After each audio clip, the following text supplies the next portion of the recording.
Good morning, everyone, or good evening. I am Jasmine Cabante. I am the reporter of 4.10, the fiscal policy in 1946 to present.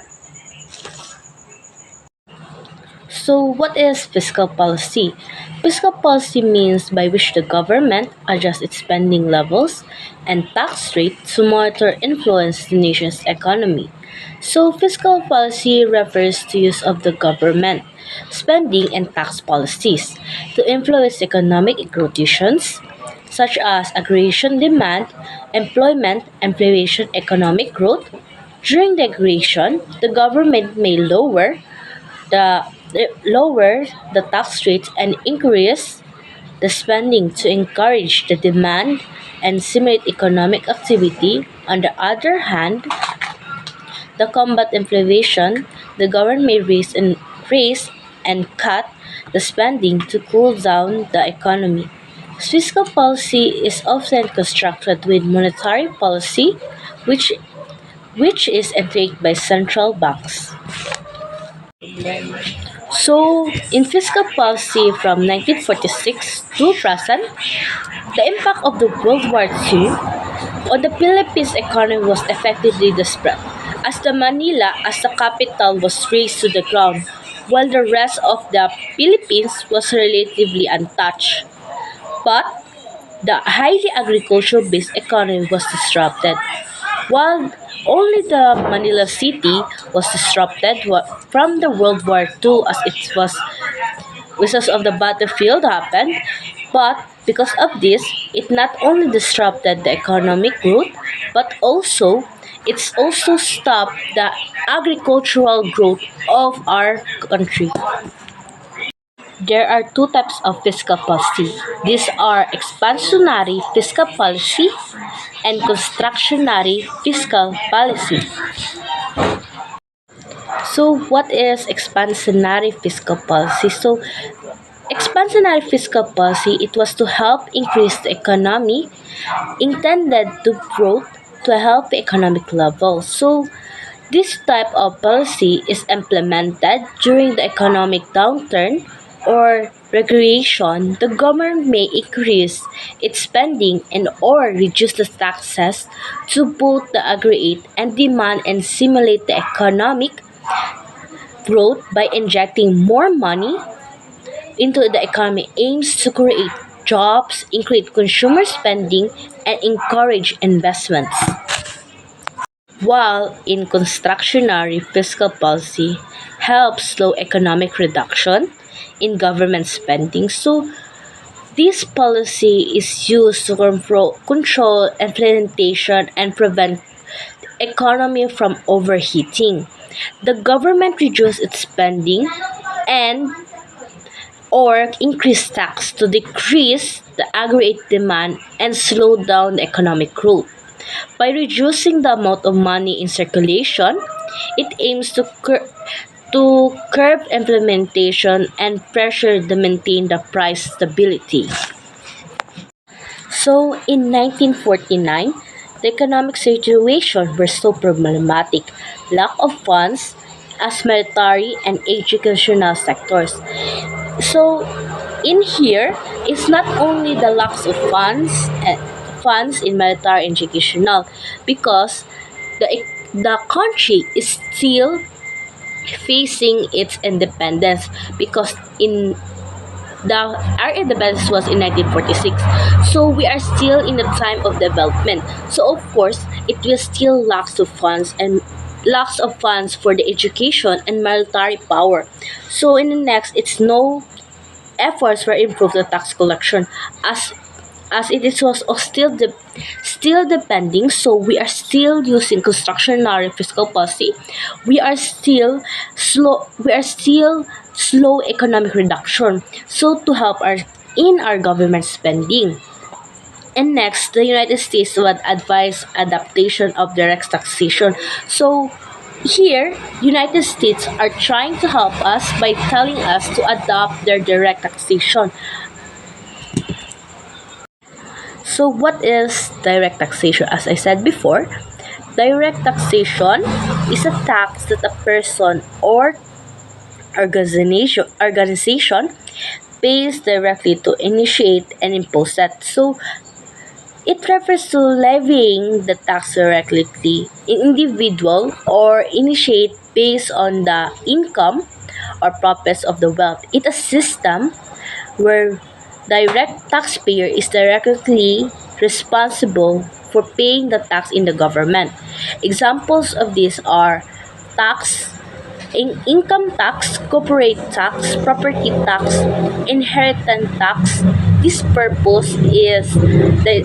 purpose of direct taxation is to generate revenue to the government and redistribute the wealth in the society based on the ability to pay. So in President Manuel Rojas declined the proposal because it did want to align its allies in Congress. So Manuel Rojas, he did not only think about because right direct taxation. So meaning it has so much potential. It not only helps our economy in that time, but it also may help us in this time of present because he thinks that if we use direct taxation, it's not only to help in our economy, but it also may help the government opening up their pockets. He thinks that with this direct taxation, it's not only helping the poor, but it also helping the rich become more rich. So of course, Manuel Rojas think of this, so he declined the offer. So in the implementation of economic growth came during of time of President Lidio Corino through the implementation of import exchange that leads to import substitution development. So what is import and exchange control?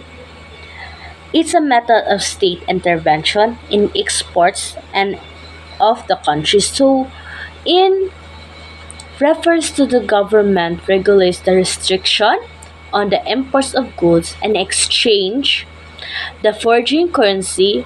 This control are implemented to manage the flow of goods and foreign exchange.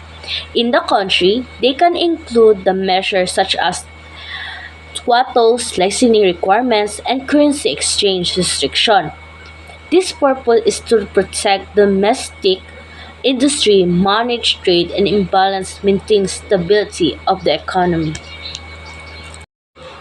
While in import substitution development, it is a trade of economic policy which advocates replacing the foreign imports with domestic products. So, in import substitution development is an economic strategy to adopted by the developing country to reduce their dependence on imported goods and promote domestic industries.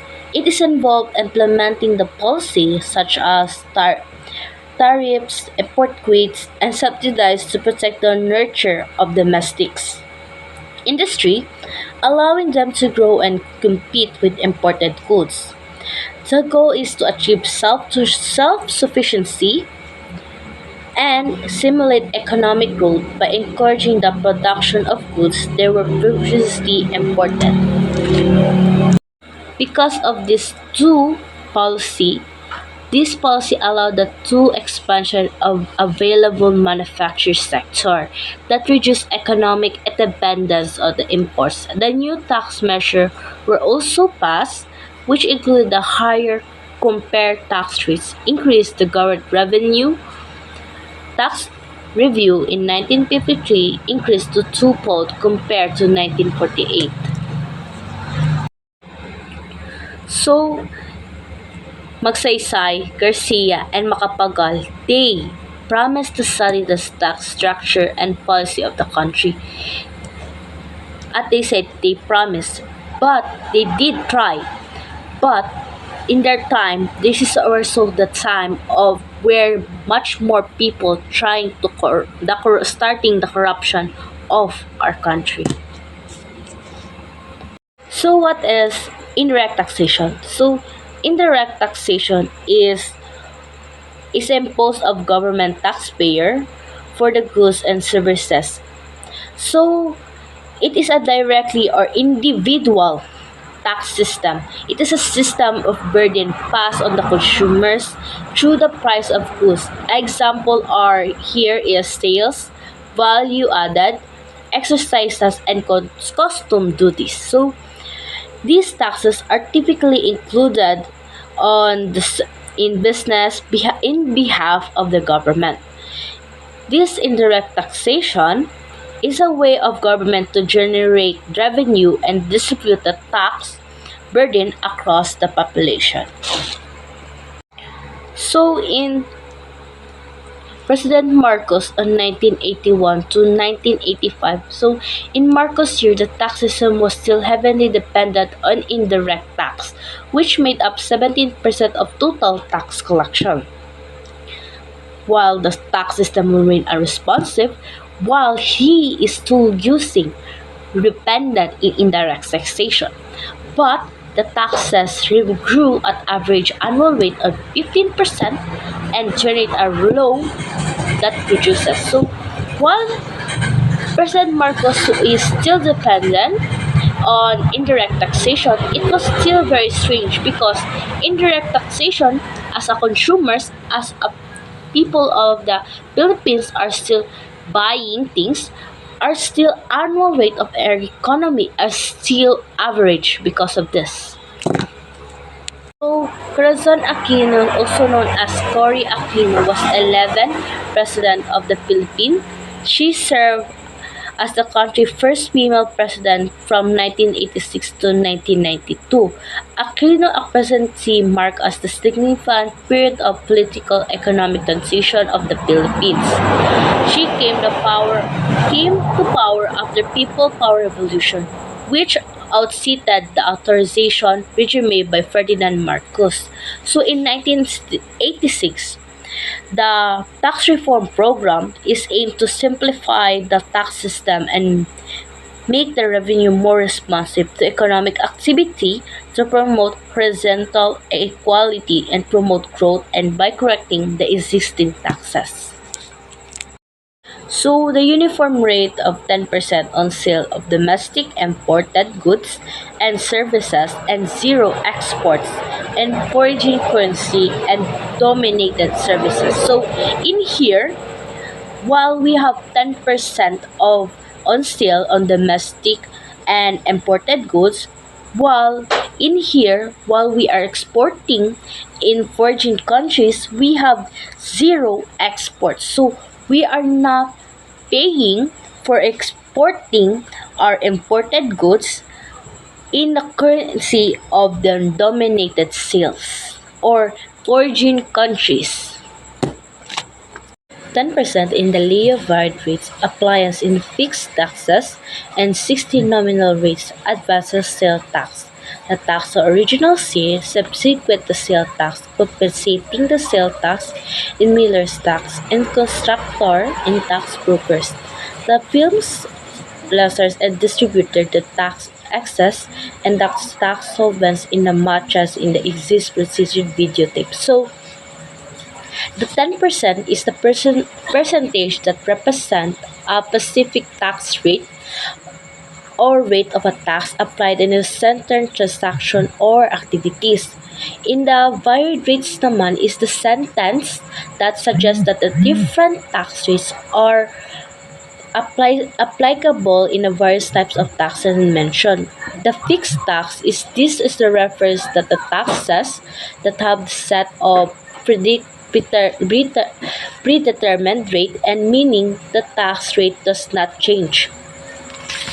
The taxes in mention are the sentences listed in several types of taxes including the advantage sale tax, tax on original sale, subsequent tax, compensating tax, miller's tax, constructor tax, broker's tax, film, a lesson and distributor tax. exercise tax on solvent and matches, and exercise on proceed videotapes. Each of these tax may have specific purpose and rates and associated with them. So the number three is the 2%, the tax initiated with annual sales or receipt of less than 5,200,000 pesos. The 2% tax is the percentage that represents the tax rate that is applied to the initiate mentioned. The initiates is the term initiate refers to the business or organization that generate the sales or receipt. The annual sales or receipt, this is the refers to the total amount of money that initiate the earns within a year through the sales or business activities. In the 5,200,000 pesos, this is the threshold or limit set for the annual sales or receipt in initiate with the annual sales or or receipt below this amount are subject from 2% tax rate and mentioned. In number 4 is the adoption of tax credit method of calculating the tax by subtracting tax input from tax on the gross sale. The tax creditor method, this refers to the method of calculating tax where the tax credit are applied to reduce the annual amount of tax owed. The tax input is the input that refers to the taxes that paid on the purchase of the goods or service used in the product or sales of the grass. The tax on grass sales, this refers to the tax imposed on the sale of grass or related products. The adoption of sentences indicates that there has been decision or implementation to use the tax credit method for calculating taxes and refrain the grass sales. In number 5, the exemption of the sales of basic commodities such as agriculture and marine food products in original state, price regulated and petroleum products and fertilizer. The exemption refers to the act of excluding or not applying a tax-specific terms or transaction. The sales of basic commodities, this refers to the transaction involving the purchase and sales of essential goods or products. The examples of exempted commodities, the sentence mentions the specific examples of the basic commodities that are exempted from the tax sales, including the agriculture, marine food products in the original states, and real estate and price regulated and petroleum products and fertilizer. In summary, this sentence states that the certain basic commodities such as agriculture and marine food products and original state price regulated and petroleum products and fertilizer are exempted from sale tax. This exemption means that no sale tax imposed on the purchase or sales of the specific goods. Number 6 is the additional 20% of tax on non-essential articles such as jewelry, perfumes, toilet water, yacht, and other vessels of leisure sports. The additional tax is the reverse of extra tax imposed on top of regular taxes centered on the product. The 20% tax is the sentence of specific additional tax rate in 20%, meaning that the 20% of tax value of the non-essential article will be added as tax. Non-essential article, this refers to no items or products that are considered luxury or essential for basic needs. The samples of non-essential articles are the sentence. Provide the example of non-essential articles are the subject of additional 20% tax, including the jewelry, perfume, and toilet water, yacht, and other vessels of and sports. The FAT was signed in 1986 to put effect in 1988. The new tax will reduce its reliability and legislative exemption grow. As a result, the tax revenue effort rose, increasing from 10.7% in 1985 to 15.45% in 1982. So the VAT law, or the VAT value added tax is law was signed in 1986 and came effect in 1998. The VAT is a type of consumption tax that imposes the value added at each stage of product and distribution of goods and services. The legislative exemption is the sentence suggests that as a legislative exemption, the increase in the effect of reliability of the VAT is legislative exemption. Refers Arian, legislative exemption increase of effect of reliability on the VAT. Legislative exemption refers to the specific case or categories of goods or services that exempted from the VAT. The tax revenue effort, despite the impact of legislative exemption, the sentence mentioned that the tax revenue efforts increased. It states that the tax revenue effort rose from 10.7% in 1985, 87, 85 to 15.4% in 1992. This indicates an increase of percentage of tax revenue generated during that period. Fidel Ramos from 1993 to 1997, the Philippines enjoyed the economic growth and stability. So, during Federal Ramos' presidency from 1993 to 1997, the Philippines experienced economic growth and stability. Economic growth under Ramos' leadership from the Philippines witnessed the positive economic growth. Various economic sectors such as manufacture, services, agriculture contributed to the overall expansion of the economy. The stability of the country achieved a level of stability. During this period, efforts were made to address the economic challenges, attract foreign investments, and promote business-friendly policy.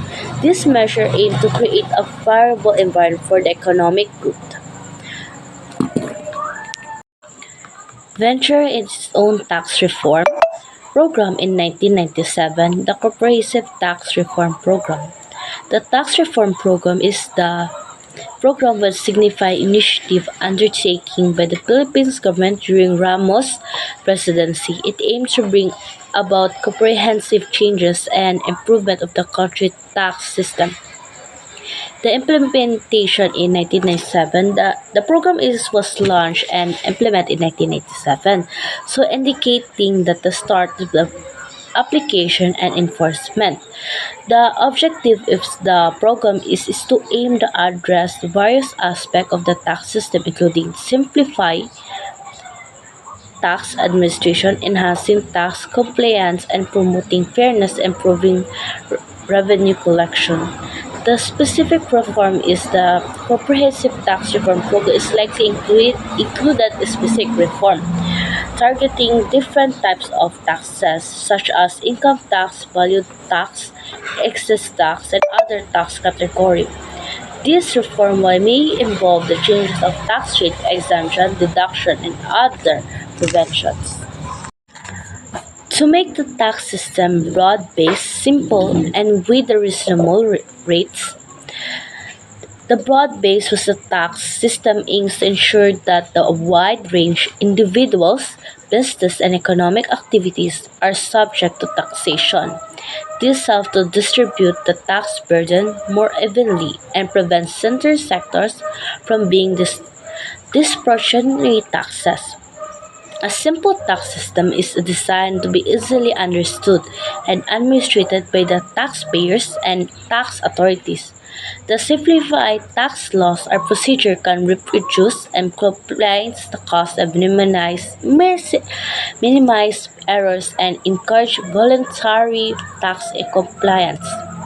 The concept of reasonable tax rates implies setting tax at levels that are quite equitable, taking into consideration that the ability of taxpayers to pay reasonable tax rate should be a balance between generating sufficient revenue for the growth and avoiding excessive tax burden that could hinder the economic growth and discourage the investment.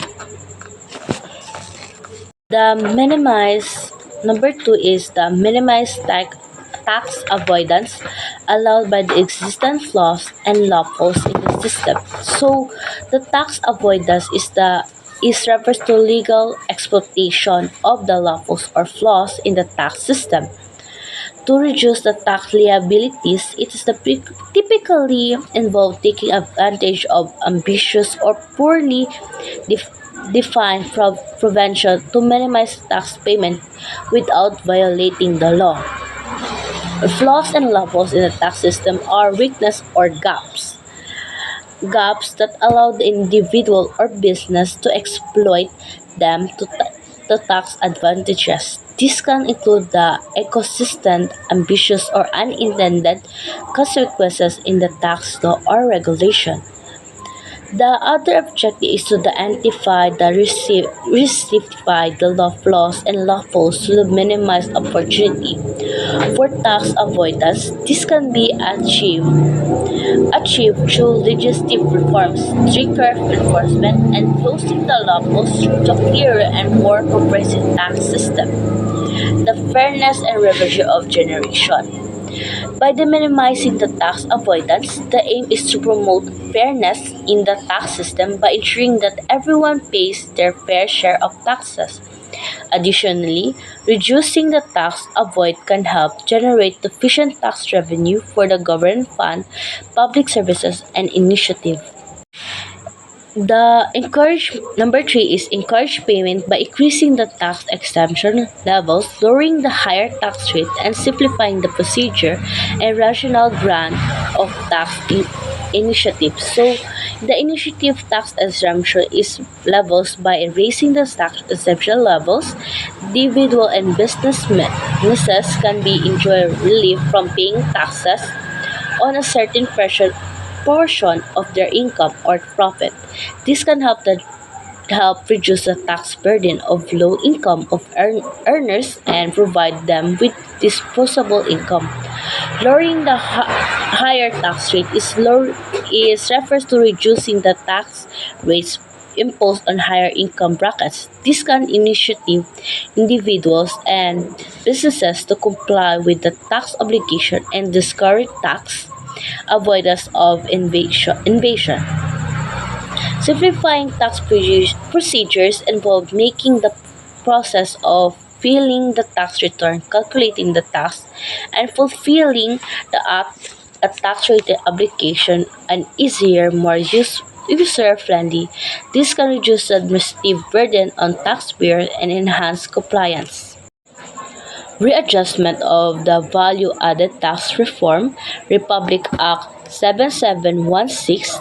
It is a act of instructing the value added tax, the system and widening the tax base, enhancing the administration, and for this purpose, amending, repealing relevant and provincial in a national. So the value tax system is the act of focus on value added tax system which consumption the tax imposed on the value added at each stage and production and distribution of goods and services. The broadening and tax base is the act of aims to expand in coverage of VAT by including more goods, services, and economic activities. Within the scope, this helps to ensure the wider range of transactions are subject to taxation, making the tax system more comprehensive and equitable. In Republic Act 7716, it includes specific changes to exist the tax law and regulations related to VAT. It may introduce new provision, modify existing ones, or repeat the outdated or ineffective provision to align the VAT system with desired objectives.